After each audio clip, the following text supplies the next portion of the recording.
जब हमारे नबी के दादा का इंतकाल हुआ तो उनके आखिरी अल्फाज क्या थे और फिर नन्हे मोहम्मद की परवरिश किसने की, चलिए जानते। कुरैश के सरदार, काबा की चाबी के अमीन, सब कबीलों में इज्जत रखने वाले बुजुर्ग हजरत अब्दुल मुत्तलिब बिस्तरे मर्ज पर थे। बड़े बड़े सरदार उनकी चारपाई के पास बैठे थे। उनकी सफेद दाढ़ी सीने पर फैली थी और आंखों में अब भी नूर चमक रहा था, मगर सब जानते थे कि वो साया अब उठने वाला है। लेकिन उनकी निगाहों के सामने बार बार एक नन्हा बच्चा घूम रहा था, वही जो उनके दिल का चैन और सुकून था, वही बच्चा जिनके वालिद को उनकी पैदाइश से पहले ही मिट्टी के सुपुर्द कर दिया गया था और जिनकी वालिदा बीवी आमना भी मदीना के सफर में 2 साल पहले इस दुनिया से रुखसत हो चुकी थी। नन्हे मोहम्मद सल्लल्लाहु अलैहि वसल्लम जो अभी सिर्फ 8 बरस के थे, मगर उनकी पेशानी से एक अजीब सी रोशनी झलकती थी। हजरत अब्दुल मुत्तलिब ने अपने पोते मोहम्मद सल्लल्लाहु अलैहि वसल्लम को अपने पास बुलाया, उनके सर पर प्यार से हाथ फेरा और बहुत प्यार से सीने से लगाया और धीमी आवाज में कहा, ये बच्चा कुछ अलग ही है। फिर उन्होंने अपने बेटों की तरफ देखा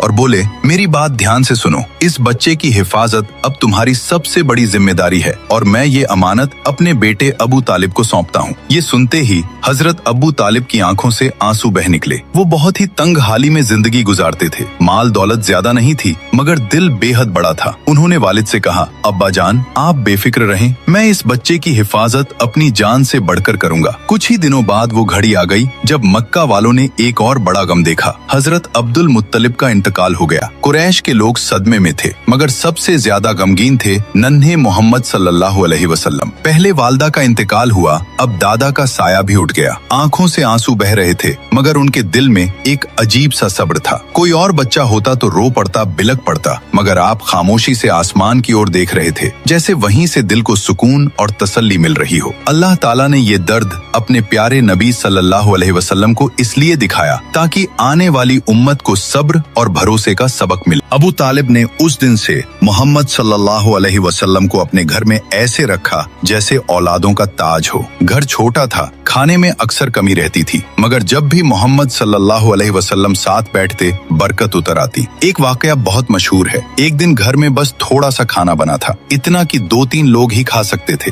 बीवी ने कहा, आज तो बच्चे भूखे रह जाएंगे, मगर अबू तालिब ने नन्हे मोहम्मद सल्लल्लाहु अलैहि वसल्लम को पास बैठाया और कहा, बेटा तुम भी हमारे साथ खाओ। जैसे ही आपने बिस्मिल्लाह पढ़कर खाना शुरू किया, वो थोड़ी सी नेमत बढ़ती चली गई। सारे बच्चों ने खा लिया, घर वालों का भी पेट पूरा भर गया, लेकिन फिर भी थाली में खाना बाकी था। ये है मेरे नबी की बरकत, जहाँ थोड़े से खाने में पूरे घर का पेट भर गया। सुभान अल्लाह। जो लोग नबी पाक से सच्ची मोहब्बत करते हैं, कमेंट में सुभान अल्लाह जरूर लिखें और अगले पार्ट के लिए सब्सक्राइब जरूर करें।